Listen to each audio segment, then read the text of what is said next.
Hi hello ನಮಸ್ಕಾರ ಎಲ್ಲ ಕನ್ನಡ ನಾಡಿನ ವಿದ್ಯಾರ್ಥಿಗಳಿಗೆ, ಕನ್ನಡ ನಾಡಿನ ಜನತೆಗೆ ನನ್ನ ಹೃತ್ಪೂರ್ವಕ ಸ್ವಾಗತವನ್ನು ಕೋರ್ತೇನೆ. ನೋಡಿ, ಇವತ್ತಿನ ತರಗತಿಯಲ್ಲಿ ವಾಸ್ತವ ಸಂಖ್ಯೆಗಳು ಎಂಬ ಪಾಠದಲ್ಲಿ ಬರ್ತಕ್ಕಂಥ ಅಭ್ಯಾಸ 1.1ರಲ್ಲಿ ಬರ್ತಕ್ಕಂಥ ಎಲ್ಲ ಲೆಕ್ಕಗಳನ್ನು ಇವತ್ತಿನ ತರಗತಿಯಲ್ಲಿ ಬಿಡಿಸೋಣ. ಮಕ್ಕಳೇ, ಮೊದಲನೇ ಮೇನ್ ಕೊಟ್ಟಿದ್ದಾರೆ ಲೆಕ್ಕ. ಏನು ಕೊಟ್ಟಿದ್ದಾರೆ ಅಂತಂದರೆ, ಕೆಳಗಿನ ಪ್ರತಿ ಸಂಖ್ಯೆಯನ್ನು ಕೆಲವೊಂದು ಸಂಖ್ಯೆಗಳನ್ನು ಕೊಟ್ಟಿದ್ದಾರೆ. ಅಂದರೆ ಅವೆಲ್ಲ ಸಂಖ್ಯೆಗಳು ಸಂಯುಕ್ತ ಸಂಖ್ಯೆಗಳಾಗಿದ್ದಾವಂತೆ. ಕೆಳಗಿನ ಪ್ರತಿ ಸಂಖ್ಯೆಯನ್ನು ಅದರ ಅವಿಭಾಜ್ಯ ಅಪವರ್ತನಗಳ ಗುಣಲಬ್ಧವಾಗಿ ವ್ಯಕ್ತಪಡಿಸಿ ಅಂತ ಕೊಟ್ಟಿದ್ದಾರೆ. ಹಾಗಾದರೆ ನೋಡೋಣ, ಒಂದೊಂದೇ ಪ್ರಾಬ್ಲಮನ್ನು ನಾವು ತಗೊಂಡು ನೋಡೋಣ. ಅವಿಭಾಜ್ಯ ಅಪವರ್ತನ ಗುಣಲಬ್ಧವಾಗಿ ಯಾವ ರೀತಿ ವ್ಯಕ್ತಪಡಿಸೋದು ಅಂತ ತಿಳ್ಕೊಂಡಿದ್ದೀರ ಆಲ್ರೆಡಿ. ಇವೆಲ್ಲ ಲೆಕ್ಕಗಳನ್ನು ಬಿಡಿಸಿದರೆ ಪರಿಪೂರ್ಣರಾಗ್ತೀರಾ. ನೋಡಿ, ಒಂದೊಂದೇ ಲೆಕ್ಕವನ್ನು ನಾವು ನೋಡ್ತಾ ಹೋಗೋಣ. ಹಾಗಾದರೆ ಮೊದಲನೇ ಲೆಕ್ಕ ಕೊಟ್ಟಿದ್ದಾರೆ. ಏನು ಮೊದಲನೇ ಪ್ರಾಬ್ಲಮ್ ಯಾವುದಪ್ಪ ಅಂತಂದರೆ, ಒಂದನೇದು 140. ಈ 140 ನಾವು ಅವಿಭಾಜ್ಯ ಅಪವರ್ತನ ಗುಣಲಬ್ಧವಾಗಿ ವ್ಯಕ್ತಪಡಿಸಬೇಕು. ಹಾಗಾಗಿ ನೋಡಿ, ಕೊನೆ ಸಂಖ್ಯೆ 0 ಇರೋದ್ರಿಂದ 2ರಿಂದ ಹೋಗ್ತದೆ. 2 7 14.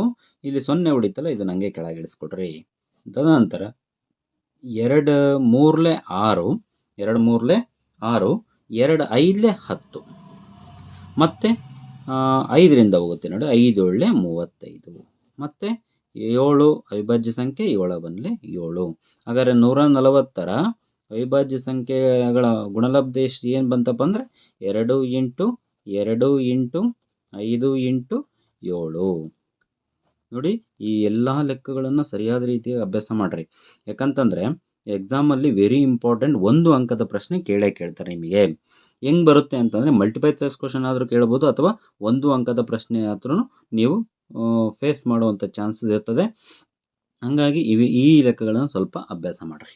ತದನಂತರ ಎರಡನೇ ಪ್ರಾಬ್ಲಮ್ ನೋಡೋಣ. ಈಗ ಎರಡನೇ ಪ್ರಾಬ್ಲಮ್ ಏನಿದೆ, 156. ಎರಡನೇ ಪ್ರಾಬ್ಲಮ್ಮು 156. ಈಗ ನೋಡಿ, 156 ಯಾವ ರೀತಿ ಬಿಡಿಸೋದು ಅನ್ನೋದು ನೋಡೋಣ. ನೋಡಿ, ಮತ್ತೆ 2ರಿಂದ ಹೋಗ್ತದೆ ಇದು. 2 7 14. ನೆಕ್ಸ್ಟ್ 2 8 16. ಮತ್ತು 2 3 6, 2 9 18. ಮತ್ತು 39 3ರಿಂದ ಹೋಗುತ್ತೆ. 3 1 3, 3 3 9. 13 ಅಂತಕ್ಕಂಥದ್ದು ಅವಿಭಾಜ್ಯ ಸಂಖ್ಯೆ. 13 1 13. 156ರ ಅಪವರ್ತನಗಳು ಯಾವಪ್ಪ ಅಂದರೆ 2 × 2 × 3 × 13. ಇಷ್ಟು ಮಕ್ಕಳೇ, ಎಷ್ಟು ಈಜಿ ಇದೆ ನೋಡಿ, ಭಾಳ ಸಿಂಪಲ್ ಆಗಿದ್ದಾವೆ ನೋಡಿ. ನೆಕ್ಸ್ಟ್ ತದನಂತರ ಮೂರನೇ ಪ್ರಾಬ್ಲಮ್ ಬಿಡಿಸೋಣ ನಾವು. ಮೂರನೇ ಪ್ರಾಬ್ಲಮ್ ಏನಿದೆ, ಮೂರನೇ ಲೆಕ್ಕ ನೋಡಿ. ಮೂರನೇ ಲೆಕ್ಕ ಏನು ಕೊಟ್ಟಿದ್ದಾರೆ, 3825. ಇದು ಕೂಡ ಭಾಳ ಸಿಂಪಲ್ ಇದೆ ನೋಡಿ. ನೋಡಿ, ಕೊನೆಯ ಸಂಖ್ಯೆ 5 ಇದೆ, ಹಂಗಾಗಿ 2ರಿಂದ ತಗೊಳ್ಳೋ ಅವಶ್ಯಕತೆ ಇಲ್ಲ. ನಾವು ಡೈರೆಕ್ಟಾಗಿ 5ರಿಂದನೇ ತಗೋಬೋದು. ನೋಡಿ, 5 7 35. 5 7 35. ಇನ್ನು ಮತ್ತೆ ಎಷ್ಟು ಉಳಿತು, 3 ಉಳಿತು. 5 6 30. ಮತ್ತು 5 5 25. ಮತ್ತು ಇದು 5ರಿಂದ ಕೊನೆಗೊಂಡ್ರಿಂದ 5ರಿಂದನೇ ನಾವು ಮಾಡೋಣ. 5 1 5. ಇನ್ನು ಎಷ್ಟು ಉಳಿತೀರಿ, 7ರಾಗ 5 ಹೋದರೆ 2 ಉಳಿತು. 5 5 25. 5 3 15. ಮತ್ತು ನೋಡಿ, 3ರಿಂದ ಹೋಗುತ್ತಿದ್ದು. 3 5 15. ನೆಕ್ಸ್ಟ್ 3 1 3. ಮತ್ತು 3ರಿಂದ ಹೋಗುತ್ತೆ ನೋಡಿ. 3 1 3, 3 7 21. 17 ಪ್ರೈಮ್ ನಂಬರ್ ಅಂದರೆ ಅವಿಭಾಜ್ಯ ಸಂಖ್ಯೆ, ಹಾಗಾಗಿ 17 1 17. 3825ರ ಅಪವರ್ತನಗಳು, ಅವಿಭಾಜ್ಯ ಅಪವರ್ತನಗಳು ಯಾವುವು ಅಂತಂದರೆ 5 × 5 × 3 × 3 × 17. ತದನಂತರ 4ನೇ ಲೆಕ್ಕ ಏನು ಕೊಟ್ಟಿದ್ದಾರೆ, 5005. 5005 ಎಷ್ಟು ಈಜಿ ಇದೆ ನೋಡಿ ಮಕ್ಕಳೇ. ಇದು 5005ಅನ್ನು ನಾವು ಅವಿಭಾಜ್ಯ ಅಪವರ್ತನ ಗುಣಲಬ್ಧವಾಗಿ ವ್ಯಕ್ತಪಡಿಸೋಣ. ನೋಡಿ, ಕೊನೆಗೂ 5ರಿಂದ ಕೊನೆಗೊಂಡ್ರಿಂದ 5ರಿಂದನೇ ಮಾಡೋಣ ನಾವು. 5 1 5. ಈ 2 0 ಏನು ಉಳಿದು ಇಲ್ಲಿ ಪಕ್ಕಕ್ಕೆ ಹಾಕ್ಬಿಡಿ. 5 1 5. ಮತ್ತೆ ಎಷ್ಟರಿಂದ ಹೋಗುತ್ತಿದ್ದು, ಮತ್ತೆ 7ರಿಂದ ಹೋಗುತ್ತೆ ನೋಡ್ರಿ. 7 1 7. 7 4 28. 30 ಉಳಿತದೆ. 7 4 28. 7 3 21. ಮತ್ತು 140 23 7 ಆಯಿತಾ? 7 ಆದಮೇಲೆ ಇದು 7ರಿಂದ ಹೋಗೋದಿಲ್ಲ, 11 ತಗೊಳ್ಳಿ. ನೋಡಿ 11 ಒಂದಲೇ 11, 3 ಉಳಿತು, 11 ಮೂರಲೆ 33. ನೋಡಿ ಎಷ್ಟು ಚೆನ್ನಾಗಿದೆ, ಈಜಿ, ಭಾಳ ಈಜಿ ಇದೆ. 13 13 ಒಂದಲೇ 13. 5005ರ ಅವಿಭಾಜ್ಯ ಅಪವರ್ತನಗಳು ಯಾವುವು ಅಂದರೆ 5 ಇಂಟು 7 ಇಂಟು 11 ಇಂಟು 13. ಇಷ್ಟು ಮಕ್ಕಳು. ನೆಕ್ಸ್ಟ್ ತದನಂತರ 5ನೇ ಲೆಕ್ಕ ಏನು ಕೊಟ್ಟಿದ್ದಾರೆ? 5ನೇ ಲೆಕ್ಕ 7429. ಇದನ್ನು ನೀವು ಸಾಲ್ವ್ ಮಾಡಿ ಆನ್ಸರನ್ನು ಕಮೆಂಟ್ ಬಾಕ್ಸಲ್ಲಿ ಕಮೆಂಟ್ ಮಾಡಿ ಆನ್ಸರನ್ನು ನಾನು ನೋಡಿ ಚೆಕ್ ಮಾಡ್ತೇನೆ. ಸರಿನಾ ಮಕ್ಕಳೇ? ಈಗ ಎರಡನೇ ಮೇನ್ ನೋಡೋಣವಾ? ಓಕೆ. ನೋಡಿ, ಎರಡನೇ ಮೇನಲ್ಲಿ ಯಾವ ರೀತಿ ಕೊಟ್ಟಿದ್ದಾರೆ ಲೆಕ್ಕಗಳನ್ನು ನೋಡ್ಬೋದು. ಕೆಳಗೆ ನೀಡಿರುವ ಜೋಡಿ ಪೂರ್ಣಾಂಕಗಳ ಮಾಸಾಹ ಮತ್ತು ಲಾಸಾಹಗಳನ್ನು ಕಂಡುಹಿಡಿದು ತಾಳೆ ನೋಡಿ ಅಂತ ಕೊಟ್ಟಿದ್ದಾರೆ. ನೋಡಿ, ಮೊದಲನೇ ಲೆಕ್ಕ ನಮಗೆ ಕೊಟ್ಟಿದ್ದಾರೆ ಏನಪ್ಪ ಅಂತಂದರೆ, ಒಂದನೇದು 26 ಮತ್ತು 91. ಫಸ್ಟು ನಾನು ಹೇಳ್ಕೊಟ್ಟಿದ್ದೇನೆ 26 ಮತ್ತು 91 ಇವುಗಳ ಲಾಸಾಹ ಮತ್ತು ಮಾಸಾಹ ಕಂಡುಹಿಡಿಯಬೇಕಂದ್ರೆ ನಾವೇನು ಮಾಡಬೇಕು? 26 ಮತ್ತು 91ರ ಅವಿಭಾಜ್ಯ ಅಪವರ್ತನಗಳನ್ನು ನಾವು ಫಸ್ಟ್ ತಕ್ಕೊಳ್ಬೇಕು. ಅದು ತಕ್ಕೊಳ್ಳೋದು ಹೇಗೆ? ಒಂದೊಂದೇ ಸಂಖ್ಯೆಯನ್ನು ನೀಟಾಗಿ ನೀವು ಬರ್ಕೊಳ್ಬೇಕು. 26ರ ಅವಿಭಾಜ್ಯ ಅಪವರ್ತನಗಳನ್ನು ತಗೋಬೇಕು ನಾವು. ಈಗ 2 1 2, 2 3 6. ಭಾಳ ಸಿಂಪಲ್ ಇದೆ ನೋಡಿ. 13 ಅವಿಭಾಜ್ಯ ಸಂಖ್ಯೆನಾ? 13 1 13. ಮುಗೀತು ಇಲ್ಲಿಗೆ. ಹಾಗಾದರೆ 26ರ ಅವಿಭಾಜ್ಯ ಅಪವರ್ತನಗಳು ಯಾವುವು? 2 ಇಂಟು 13 ಇಂಟು 1. ಅರ್ಥ ಆಗ್ತಿದೆಯಾ ಮಕ್ಕಳೇ? ತದನಂತರ 91ರ ಅವಿಭಾಜ್ಯ ಅಪವರ್ತನ ನೋಡೋಣವಾ? ಈಗ ನೋಡಿ 91 ಎಷ್ಟನೇ ಮಗ್ಗೆ ಹೋಗ್ತದೆ? 7ರ ಮಗ್ಗೆ ಹೋಗುತ್ತೆ ನೋಡ್ರಿ. 7 1 7, 7 3 21, ಮತ್ತೆ 13 ಅವಿಭಾಜ್ಯ ಸಂಖ್ಯೆ 13 1 13. ಎಷ್ಟು ಸಿಂಪಲ್ ಇದೆ ನೋಡಿ. 91ರ ಅವಿಭಾಜ್ಯ ಅಪವರ್ತನಗಳು ಯಾವುವು ಅಂದರೆ 7 ಇಂಟು 13 ಇಂಟು 1. ತದನಂತರ ಈಗ ನೋಡಿ, ಎರಡೂ ಸಂಖ್ಯೆಗಳ ನಾವು ಅವಿಭಾಜ್ಯ ಅಪವರ್ತನಗಳನ್ನು ಕಂಡುಹಿಡ್ಕೊಂಡ್ಬಿಟ್ವಿ. ಈಗ ನಾವೇನು ಮಾಡಬೇಕು? ಲಾಸಾಹವನ್ನು ಕಂಡುಹಿಡಿಯಬೇಕು, ಮಾಸಾಹವನ್ನು ಕಂಡುಹಿಡಿಯಬೇಕು. ಈಗ ನೋಡಿ ಎಷ್ಟು ಚೆನ್ನಾಗಿದೆ, ಭಾಳ ಈಜಿ ಇದೆ ನೋಡಿ. ಫಸ್ಟ್ ಈಗ ಮಾಸಾಹ ಕಂಡುಹಿಡೋಣ.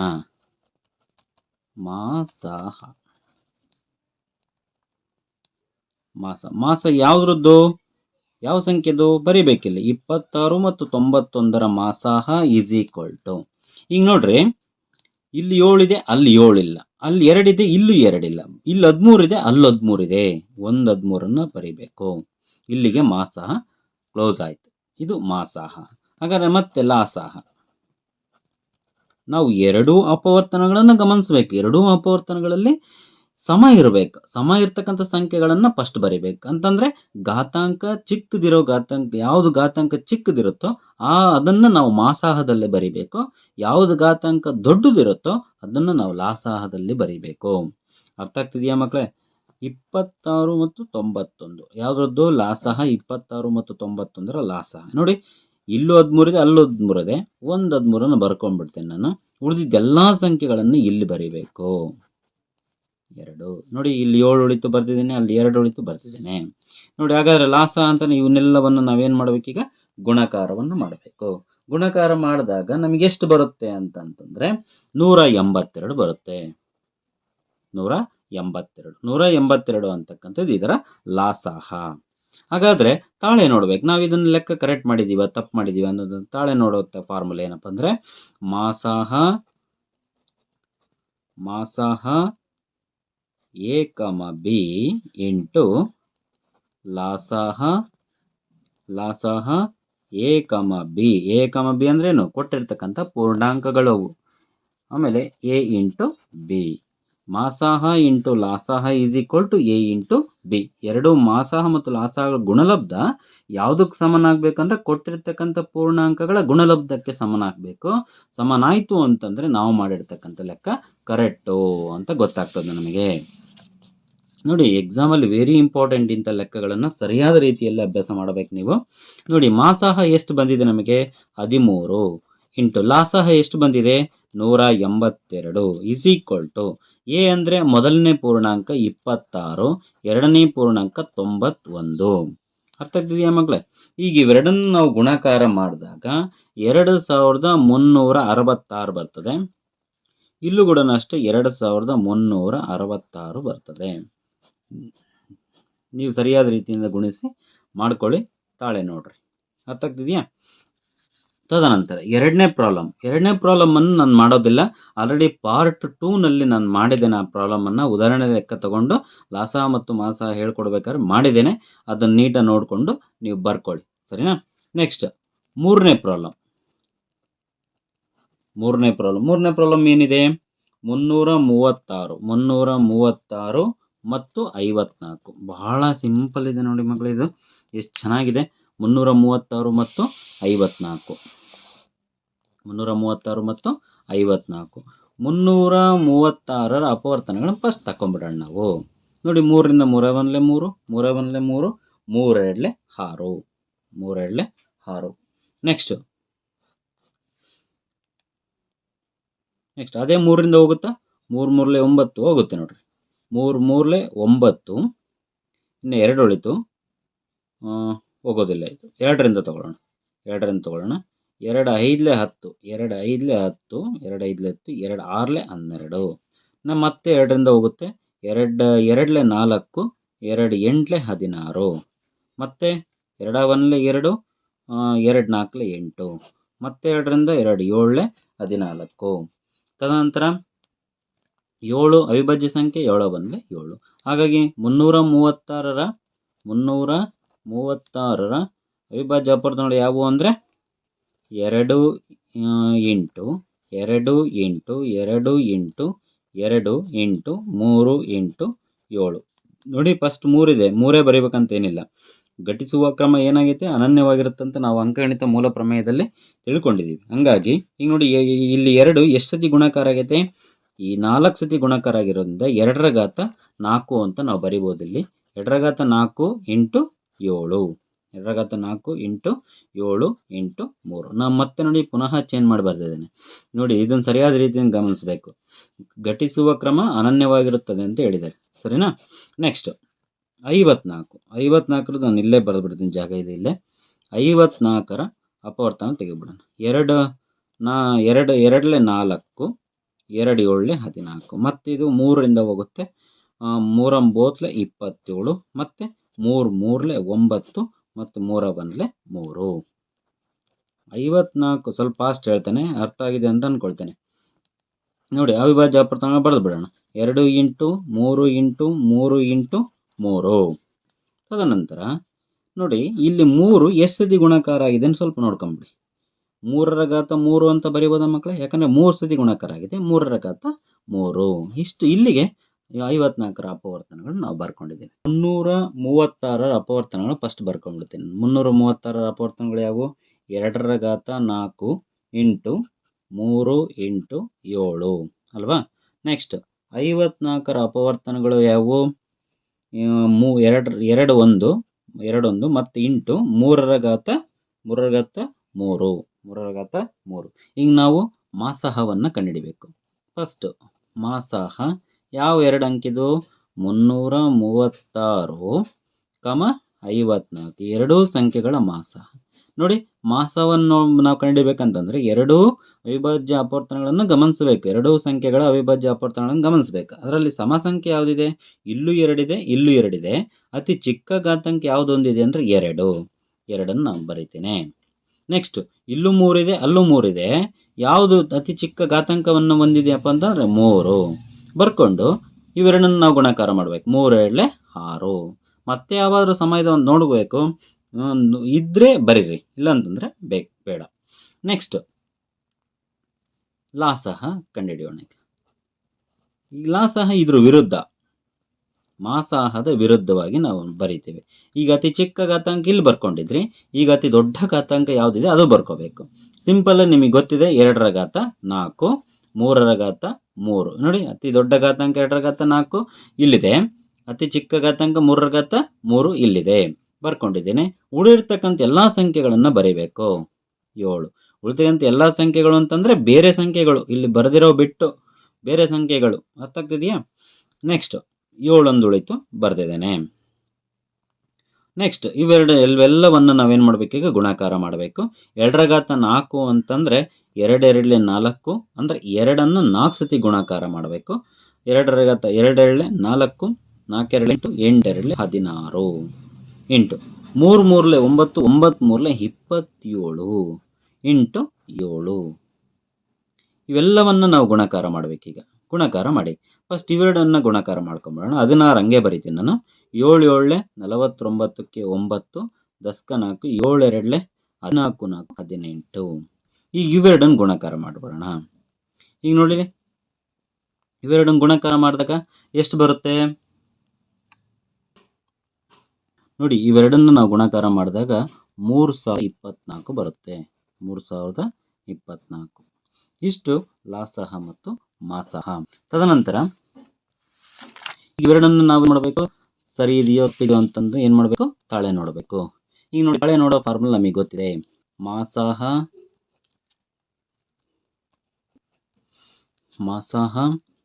ಇಂಟು ಲಾಸಹ is equal to A into B into B. ಮಾಸಹ ಎಷ್ಟು ಬಂದಿದೆ, ಲಾಸಹ ಎಷ್ಟು ಬಂತು, 3024. ಇದು ಸಂಖ್ಯೆ 336 ಮತ್ತು 54. ಗುಣಾಕಾರ ಬರಲಿಲ್ಲ ಅಂದರೆ ನಿಧಾನಕ್ಕೆ ಮಾಡ್ಕೊಳ್ಳಿ, ಅವಸರ ಮಾಡ್ಕೊಳಕ್ಕೆ ಹೋಗ್ಬೇಡ್ರಿ. ಒಂದು ಸಂಖ್ಯೆ ತಪ್ಪಾಯಿತು ಅಂತಂದರೆ ಇಡೀ ಲೆಕ್ಕ ತಪ್ಪಾಗ್ತದೆ ನೋಡಿ. 3 ಬರೋ ಜಾಗದಾಗೆ 2 ಮಾರ್ಕ್ಸ್ ಕೊಡುವಂಥ ಚಾನ್ಸಸ್ ಇರ್ತದೆ. ಹಾಗಾಗಿ ಗುಣಾಕಾರವನ್ನು ಸರಿಯಾದ ರೀತಿಯಿಂದ ಮಾಡಿ ನೋಡಿ. 6 4 24ಕ್ಕೆ 4, 6 4 24ಕ್ಕೆ 4, 10 2, 6 7 12 14ಕ್ಕೆ 4, 10 1, 6 0 0 1 ಹಂಗೆ ಇಡ್ತೀರಾ. 6 3 18 ನೋಡಿ, ಎಷ್ಟು ಬಂತು, 18144. ಇದು ಕೂಡ ಇಷ್ಟೇ 18144 ಬರ್ತದೆ. ಗುಣಿಸಿ ಮಾಡಿ. ಏನಾದರೂ ಇವೆರಡು ಸಮ ಬರಲಿಲ್ಲ ಅಂತಂದರೆ ನೀವು ಮಾಡಿರ್ತಕ್ಕಂಥ ಲೆಕ್ಕ ತಪ್ಪಿದೆ ಅಂತ. ಅರ್ಥಾಗ್ತಿದೆ ಮಕ್ಕಳು? ಇಷ್ಟು 2ನೇ ಮೇನಲ್ಲಿ ಬರ್ತಕ್ಕಂತಹ ಲೆಕ್ಕಗಳನ್ನು ನಾವು ಸಾಲ್ವ್ ಮಾಡಿದ್ದೇವೆ. 3ನೇ ಮೇನ್ಗೆ ಹೋಗೋಣವಾ? ನೋಡಿ ಮಕ್ಕಳೇ, 3ನೇ ಮೇನಲ್ಲಿ ನೋಡಿ, ಅಲ್ಲಿ 2 ಪೂರ್ಣಾಂಕಗಳನ್ನು ಕೊಟ್ಟಿದ್ರು, ಇಲ್ಲಿ 3 ಪೂರ್ಣಾಂಕಗಳನ್ನು ಕೊಟ್ಟಿದ್ದಾರೆ. ಅವುಗಳ ಲಾಸಹ ಮತ್ತು ಮಾಸವನ್ನು ಕಂಡುಹಿಡಬೇಕಾಗ್ತದೆ.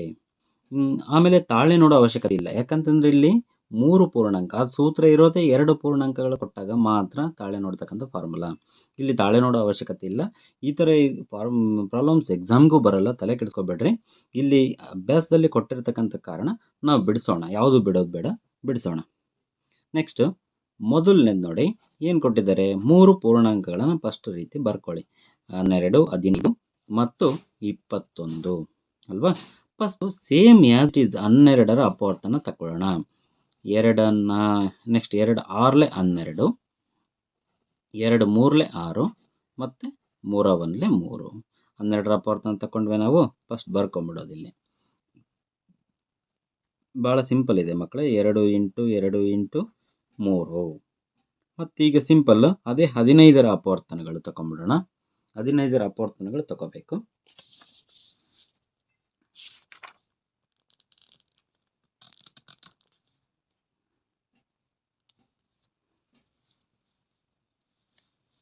ಹದಿನೈದರ ಅಪವರ್ತನಗಳು ಏನು ಬರುತ್ತೆ ನೋಡಿ.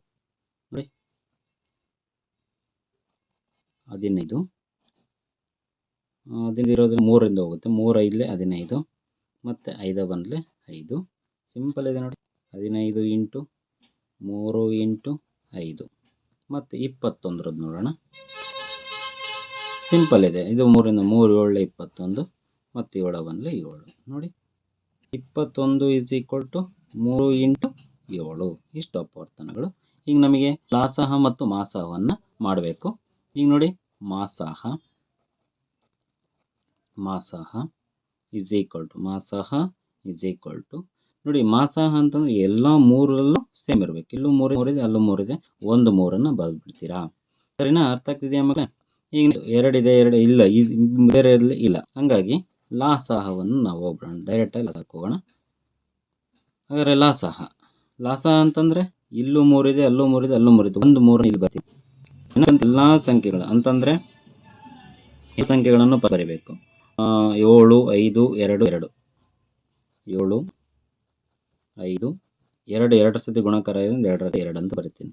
ಇವೆಲ್ಲವನ್ನು ಗುಣಿಸಿ ಇಟ್ಟರೆ ಲಾಭವನ್ನು ಆಗುತ್ತೆ. 7 31 21 ಇಂಟು ಇಲ್ಲಿ 2 2 4 5 4 20 ನೋಡಿ ಎಷ್ಟು ಸಿಂಪಲ್ ಇದೆ. 2 1 2 2 4 420 ಲಾಸಹ. ಇಷ್ಟು ಮಕ್ಕಳೇ. ಮುಂದೆ ಈ ಸೇಮ್ ಇದೆ ಆಸ್ ಇಟ್ ಈಸ್. ಇನ್ನು 2 ಪ್ರಾಬ್ಲಮ್ಸನ್ನು ನೀವು ಮಾಡಿ ಇದು ಹೋಮ್ ವರ್ಕ್ ಇದನ್ನು ಮಾಡಿ ನನ್ನ ಕಮೆಂಟ್ ಬಾಕ್ಸಲ್ಲಿ 2 ಪ್ರಾಬ್ಲಮ್ನ ಉತ್ತರಗಳನ್ನು ಕಮೆಂಟ್ ಬಾಕ್ಸಲ್ಲಿ ಕಮೆಂಟ್ ಮಾಡಿರಿ. ಅರ್ಥ ಆಗ್ತಾ? ಓಕೆ, ಮುಂದಿನ ಮೇನ್ಗೆ ಹೋಗೋಣವಾ? ನೋಡಿ ಮಕ್ಕಳೇ, ವೆರಿ ಇಂಪಾರ್ಟೆಂಟ್ ಇದು ಲೆಕ್ಕ. ಎಕ್ಸಾಮಲ್ಲಿ ಈ ಥರನೂ ಕೇಳೋತಕ್ಕಂಥ ಚಾನ್ಸಸ್ ಇರ್ತದೆ. ಈಗ ನೋಡಿ ಭಾಳ ಸಿಂಪಲ್ ಇದೆ. ನೋಡಿ ಏನು ಕೊಟ್ಟಿದ್ದಾರೆ ಅಂದರೆ ಇಲ್ಲಿ 2 ಪೂರ್ಣಾಂಕಗಳನ್ನು ಕೊಟ್ಟಿದ್ದಾರೆ. ಆಸ್ ಇಟ್ ಈಸ್ ಈ ಸತಿ ಪ್ರಾಬ್ಲಮಲ್ಲಿ ಏನು ಕೊಟ್ಟಿದ್ರೋ ಅದೇ ರೀತಿ ಕೊಟ್ಟಿದ್ದಾರೆ, ಬಟ್ ಸ್ವಲ್ಪ ಚೇಂಜಸ್ ಅಷ್ಟೇ. 306 ಮತ್ತು 657 ಮಾಸಾಹ 9 ಅಂತೆ. ಆಲ್ರೆಡಿ ಮಾಸಾಹ ಅವರು ಕಂಡಿದ್ದಾರೆ. ನೀವೇನು ಕಂಡುಹಿಡಬೇಕು? ಅವುಗಳ ಲಾಸಾಹವನ್ನು ಕಂಡುಹಿಡಿಯಿರಿ ಅಂತ ಕೇಳಿದ್ದಾರೆ.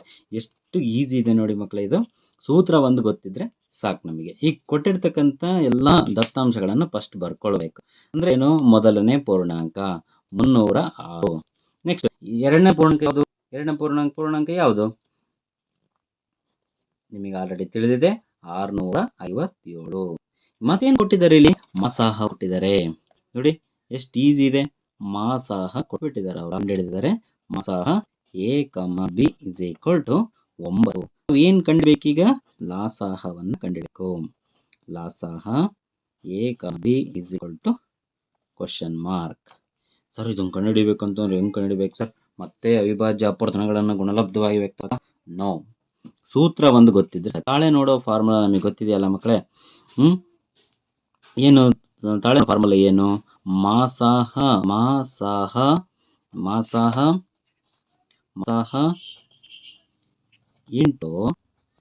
ಇಂಟು ಲಾಸಾಹ is equal to A into B. ನೋಡಿ ಎಷ್ಟು ಈಸಿ ಇದೆ. ಮಾಸಾಹ ಅವ್ರು ಕೊಟ್ಟಿದ್ದಾರೆ ಆಲ್ರೆಡಿ. ಬರ್ಕಂತೀರಾ? ಮಾಸಾಹ ಬರೀತೀರಾ, ಅದನ್ನು ಬರೀತೀರಿ ಕೊಟ್ಟಿರ್ತಕ್ಕಂಥದ್ದು. ಲಾಸಾಹ ಕಂಡುಹಿಡಿಬೇಕು, ಹಂಗೆ ಬರೀತೀರಿ, ಲಾಸಾಹ ಅಂತಲೇ ಬರೀತೀರಿ. ಈಸ್ ಈಕ್ವಲ್ ಟು ಏನು? 306 ಇಂಟು ಬಿ ಅಂದ್ರೇನು? 657. ಈಗ ನೋಡಿ, ಈಗ ನಾನು ಲಾಸಾಹ ಕಂಡುಹಿಡಿಯಬೇಕಾಗಿರೋದ್ರಿಂದ ಅದನ್ನ ಅಲ್ಲೇ ಉಳಿಸ್ಕೊಳ್ತೀನಿ. ಗುಣಾಕಾರದಲ್ಲಿದೆ 9, ಈ ಕಡೆ ಬಂದಾಗ ಭಾಗಾಕಾರಕ್ಕೆ ಬರುತ್ತೆ. 306 ಇಂಟು 657. ಈಗ ನೋಡಿ 9 ಕಡೆ ಬರ್ತದೆ. 9ರಿಂದ ಏನು ಮಾಡೋಣ ನಾವೀಗ? ಡಿವೈಡ್ ಮಾಡೋಣ. ನೋಡಿ 9 2 18, 9 3 27. 9 3 27.